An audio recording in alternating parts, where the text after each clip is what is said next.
किशोर दा ने, जो संजय जी ने मुझे बताया था पिछली बार, कि Kishore da rated this song as his best song in his career, और and this unfortunately also happened to be the last composition of S D Burman. Kishore da की जो पर्सनैलिटी थी, और वो आप देखेंगे कि जो गम वाले गाने हैं, किशोर दा तो सारे गाने अच्छे ही गाते थे, लेकिन गम वाले गानों में भी उनका एक बहुत अलग दर्द निकल कर आता था किशोर कुमार सॉन्ग्स। रीजन भी, as a person he was very jovial, मतलब वो सेट पे आते थे, इतना हंसाते थे अपने को आर्टिस्ट को, किसी तरह वो लोग उनको चुप कराते थे, फिर काम होता था, सिंगिंग हो, एक्टिंग हो। एक किस्सा ऐसा है कि एक सीन था उनका प्राण के साथ, और प्राण उनको एक मुक्का मारते हैं पेट पे, और हर बार वो मारते हैं तो किशोर दा जोर से हंसने लगते हैं। ऐसे 10 बार रीटेक हुआ, 10 बार 12 बार रीटेक हुआ। बहुत डायरेक्टर इरिटेट हो गया, बोला ये क्या है, he is not supposed to laugh, right, if you get hurt. So he went and told Pran something in his ears.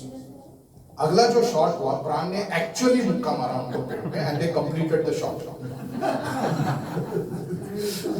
So that's how they actually completed that shot, because he was not allowing that shot to be completed, because he would start laughing in between, you know. So he created hilarious. He was like that. That was his nature. लेकिन मैंने किशोर दा का एक पूरा biography पढ़ा है, बहुत सारा यूट्यूब वीडियोस देखा हूँ, सुना हूँ, जो भी है।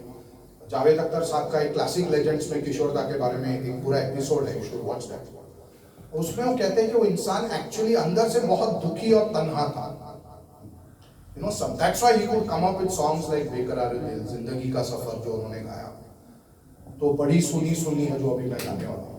तो he had that pathos within him. In his life he had lot of struggle internal.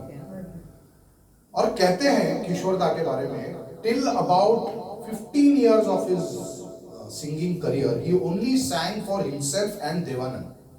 He did not sing for any other player, artist for a very long time, maybe 10 years, 15 years. And the game changed for him with Aradhana in 1969, of course, with R.D. Burman. तो क्योंकि उनको initial days में उनको reject किया गया था, that hurt he carried all his life, और वो अजीब अजीब तरीके से प्रोड्यूसर डायरेक्टर लोग के साथ पेश आते थे, जिन्होंने उनको रिजेक्ट किया और फिर उनसे गाना गवाने को बोलते थे। तो एक किस्सा है, वो बोलते थे काम करते हैं, कॉन्ट्रैक्ट अपन ना उधर अपन वो लेक के वहां जाएंगे, दोनों बोट पे खड़े रहेंगे, फिर तुम अपने सर पे टीका लगा के आना, और टीका के अंदर चावल जरूर होना चाहिए, उसके बाद हम वहां पे खड़ा रह के हम कॉन्ट्रैक्ट साइन करेंगे। एक्चुअली वो बदला ले रहे थे, क्योंकि उनको पहले एक बार गाने को नहीं दिया था, या उनके बारे में कोई बोला होगा।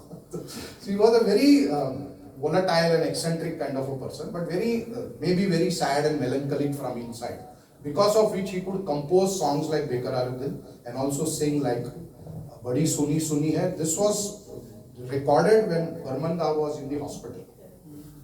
So and it is one of Burman Da's ultimate compositions, and also Kishore Kumar. So हम इसको गाते हैं अभी।